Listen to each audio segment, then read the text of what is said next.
Vous écoutez un podcast de EJR Radio, la radio pour tous.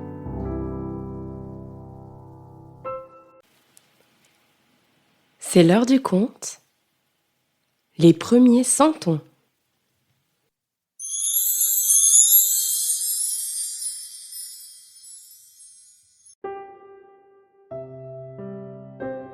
Va au diable! Hurla l'homme d'une voix avinée. Ce soir, moins que jamais, nous ne voulons de traîne savate dans le village. Il claqua violemment la porte et revint en grommelant vers ses amis qui se chauffaient devant l'immense feu, tout en vidant fort ce cruchon de vin. C'est incroyable ça! Hoqueta une grosse fille en repoussant sans aucune conviction la main de son voisin qui s'égarait vers son corsage. Plus ils sont sales et puants, plus ils sont audacieux. La semaine passée, nous avons dû lâcher les chiens sur un de ces mendiants qui rôdait autour de la basse-cour. On devrait tous les pendre avec cette corde pisseuse qu'ils se nouent autour de la taille, renchérit un troisième homme en tisonnant le brasier. Non, il faudrait les envoyer aux galères, proposa un buveur. Là, au moins, ils serviraient à quelque chose, et puis ça débarrasserait nos campagnes. Tout ça, ces voleurs, jeteurs de sorts, porteurs de peste, assura le maître de maison. Et en plus, ils sont tous fainéants comme des couleuvres. Allons, femmes, lança-t-il en direction des servantes qui s'affairaient dans un coin de la pièce. Mettez-nous ces chapons, ces oies et ces boudins à rôtir.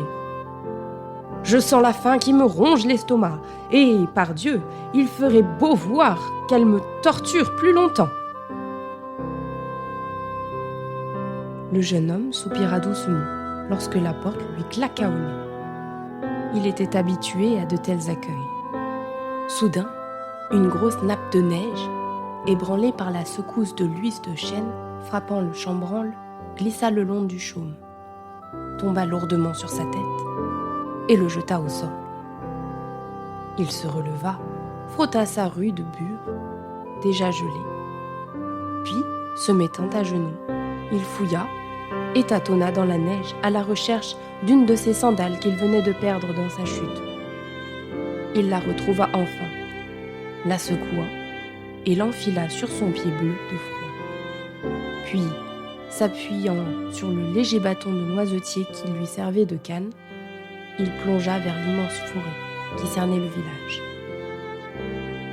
Ce soir-là, aucune maison n'avait voulu s'ouvrir et même les étables lui avaient été interdites. C'est normal, pensa-t-il. Ce soir, c'est une fête de famille. Les vagabonds n'ont pas leur place dans les foyers. Il trébucha sur une souche et s'affala lourdement dans la neige.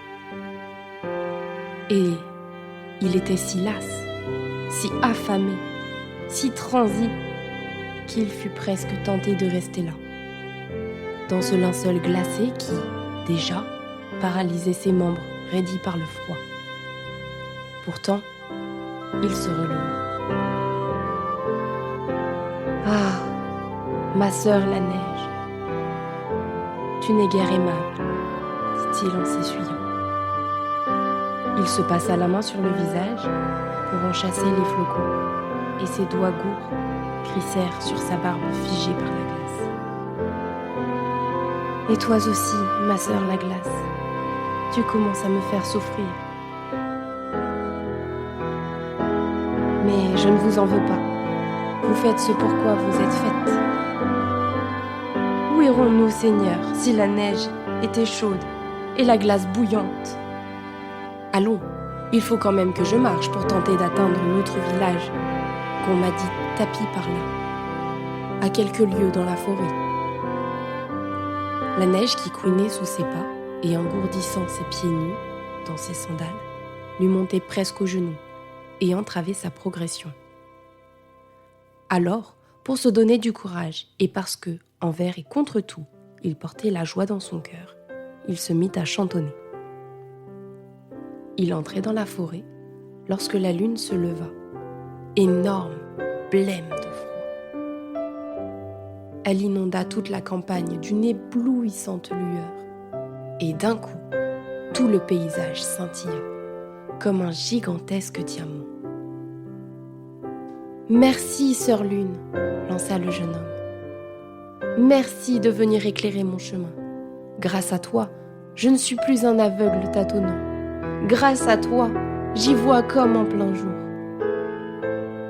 Il progressait depuis plus d'1 heure et commençait à douter d'atteindre jamais le hameau indiqué. Les peu aimables villageois lui avaient peut-être fait une méchante farce.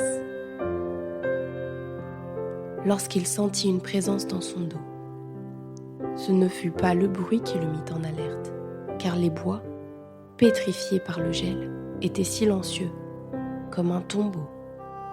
Pourtant, il était certain que quelqu'un était là, non loin. Quelqu'un qui l'observait et sans doute le suivait. Il se retourna et les vit. Là, à 20 pas de lui, au moins 30 loups, et de belle taille, dans un demi-cercle parfait, le cernaient peu à peu. Et sous la lune, leurs yeux brillaient comme des braises de l'enfer. Il eut peur, et tout en tripotant la grosse corde à nœuds qui lui saignait les reins, il balbutia une prière. « Seigneur, il est peut-être dans votre idée de m'offrir, moi, pauvre François, en réveillon assez fauve. Mais je vous rappelle qu'il est sacrilège de donner aussi un chrétien en pâture à des bêtes. Aussi, permettez-moi de ne pas être l'artisan de cette vilainie, dit-il en commençant à reculer doucement. Lentement, tremblant de froid et de peur, il progressa vers l'immense cèdre dont la taille l'avait émerveillé, juste avant qu'il ne décèle la présence de ses peu fréquentables compagnons de rencontre.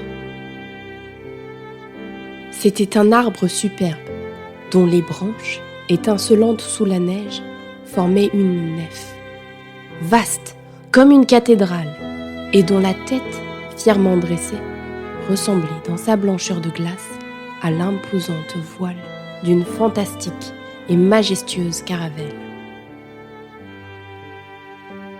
Peut-être que je pourrais grimper dans l'abri de ces branches, pensa François pour se donner du courage.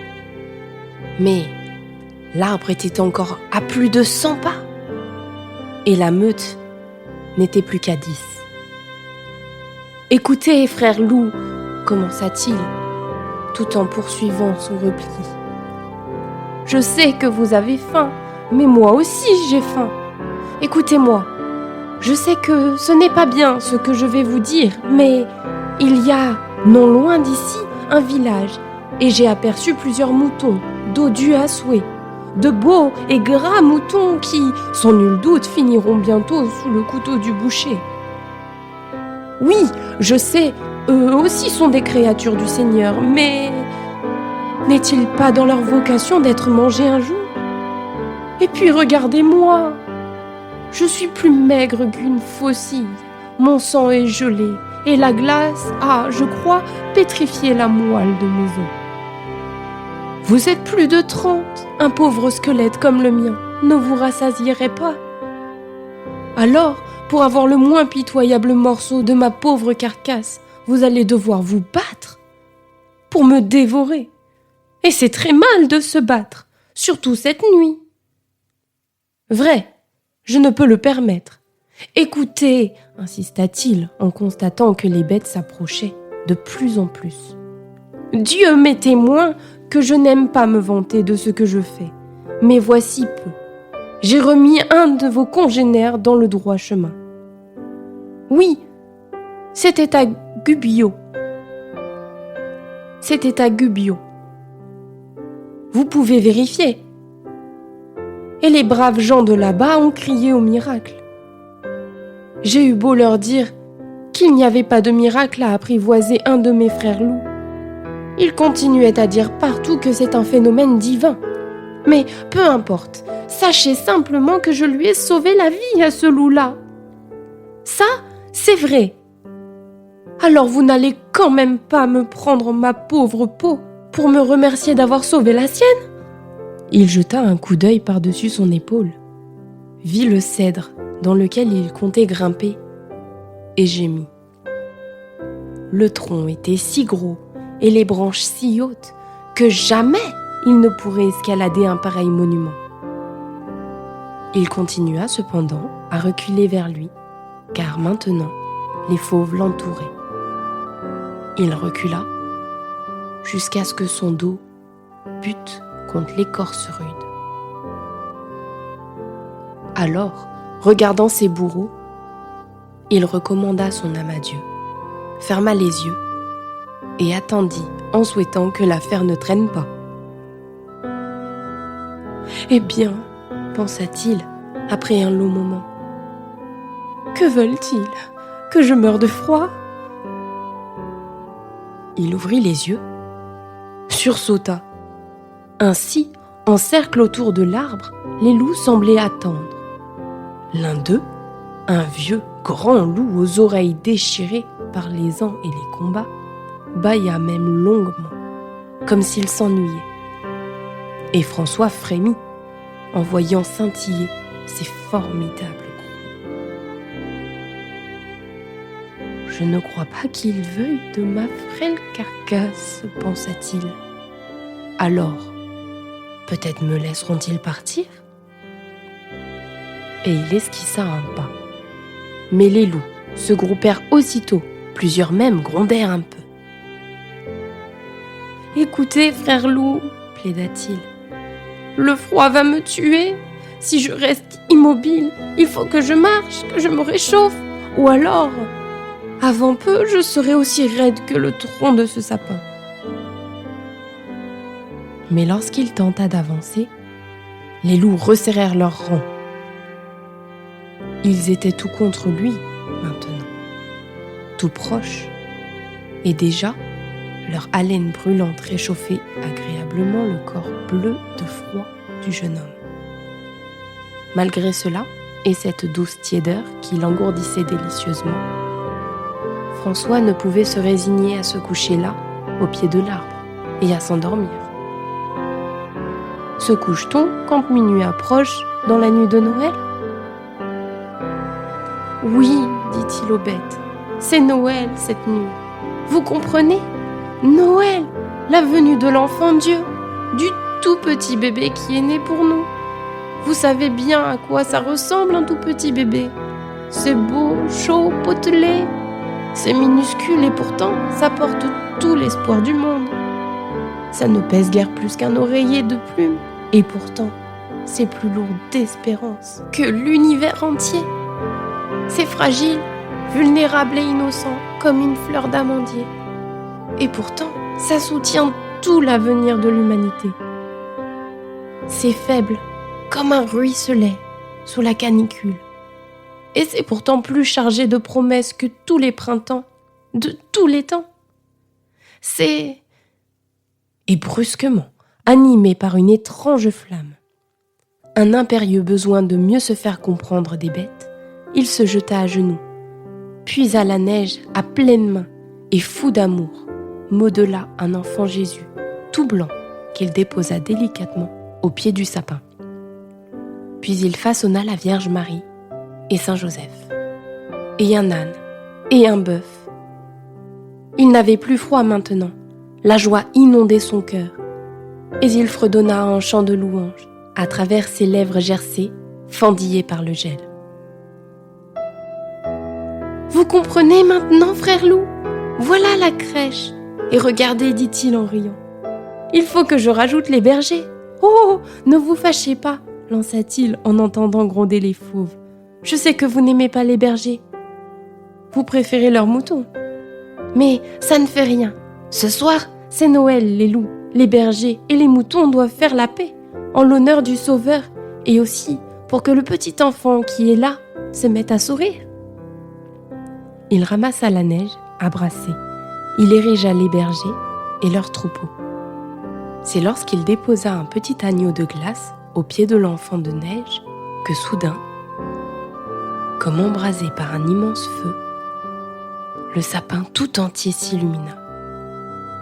Il brilla comme un soleil et inonda toute la forêt d'une chaude lumière. Alors, devant François émerveillé, toujours à genoux, l'enfant gazouilla et ses petites menottes se tendirent vers le jeune homme. La Vierge sourit et Saint Joseph chantonna. Le bœuf commençait à ruminer lentement et l'âne soupira en agitant ses grandes oreilles. Les bergers chuchotèrent entre eux et les agneaux bêlèrent. Enfin, pour ne pas être de reste, groupés devant la crèche, les loups modulèrent vers le ciel un long hurlement d'allégresse.